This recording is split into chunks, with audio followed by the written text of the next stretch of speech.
4 ਲੱਖ ਰੁਪਈਆ ਸਕੂਨ ਨਾਲ ਇਹ ਆਮਦਨ ਦੇ ਸਕਦਾ ਹੈ। और ये हाथ नाल ही कटिंग होएगी, हाथ नाल इनकी स्प्रे होएगी, छोटा पौधा होएगा और शायद ये बहुत बड़ा बनाएगा और शायद बड़े की मार्केट अच्छी वैल्यू होती है, अच्छी मार्केट मिल जाती है।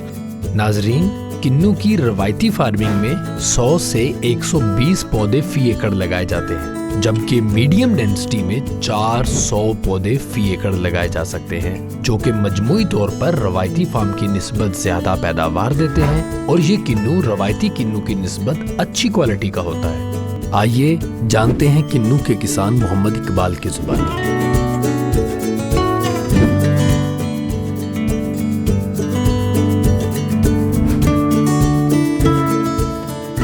10 बाई 10 ਤੇ ਪੌਦਾ ਲਗਾਇਆ ਜੀ और ये 400 पौधा फी एकड़ च मैं लगाया जी। और एक पौधे तो मैं 1.5 सैकड़ा किन्नू लेना, 1 तो 1.5 सैकड़ा जी, ठीक है जी।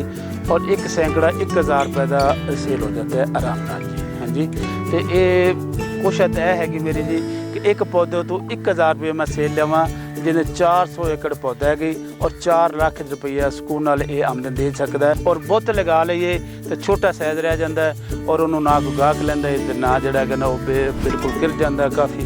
और छोटे का जोड़ा है ना उन्होंने नाल ये जी कि पिछली दफ़ा किन्नू दी मैं ए शाखा पुरानी हैगी, ए पिछले साल मैं ली सी, इन्हें मैं कट दी है, नवी लग रही हैं, आ छड़ दी थी, ए साल किन्नू ले गया जी।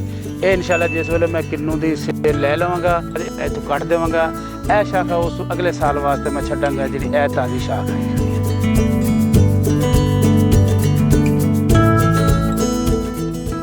जदों मैं पौधा लगाना जी, मैं इसका 1.5 फुट टोया कटना, टोया कट के मिट्टी बाहर कटना जी।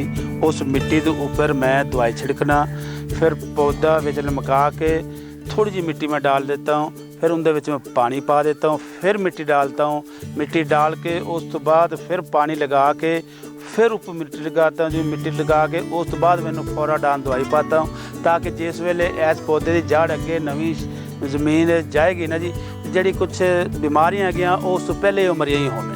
अगर दवाई स्प्रे ना करांगे ये जड़ अगे चली जाएगी तो इनू जड़े इन्हों डैमेज करेगी, पौधा जड़ा है ना वो स्लो हो जाएगा और सुक्का का भी उसका खर्चा होता है।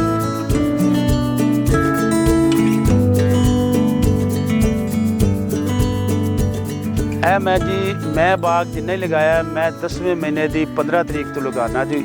तो सियाले के विच जिहड़ा है ना सुकून ठंड होंदी है, पौधा अच्छा चल जाता है, अच्छा चलता है जी, वो कोई पूरा जिहड़ा है ना टेंशन नहीं होंदी। इस वास्ते गर्मी लगाइए, पानी गर्म हो जाता है, गर्मी होंदी है, पानी खड़ा हो जाए तो वो जिहड़ा है ना पौधा सुक जाता है। 10वें महीने च मैं लगाना, 10वें महीने की 10 तरीक को 15 तरीक 25 तरीक के मैं पौधे लगा लेता।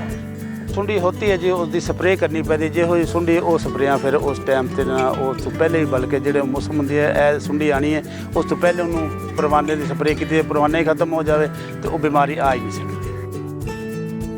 आबपाशी के लिए जेरे जमीन ड्रिप्स नस्ब हैं, जिनके जरिए पौधों को पानी और खादें दी जाती हैं। इस तरीके से 80% तक पानी की बचत की जाती है। ये तरीका फ्लड इरिगेशन की निस्बत ज्यादा मौसर है। किसी भी किस्म के कीड़ों या बीमारियों के हमले की सूरत में बाखबर किसान हेल्पलाइन पर कॉल करके अपने ज़रूरी माहिरीन से मशवरा तलब करें। ऐसा 4 साल का पौधा है जी, 4 साल का, यह देखो भरिया खड़ा जी, बल्कि पिछले साल भी इन्हें पौधे ने फल दिता है, थोड़ा दिता सीगा।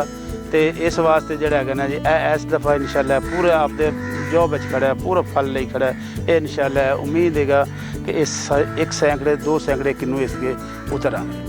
हाई डेंसिटी फार्मिंग का मुकम्मल तरीक़ाकार, फ़वाइदो नुकसानात, खादों और बीमारियों की मैनेजमेंट जानने के लिए हमारी अगली वीडियो लाजमी देखें। बाखबर किसान यूट्यूब चैनल को सब्सक्राइब करें और घंटी के बटन को दबाना ना भूलिएगा।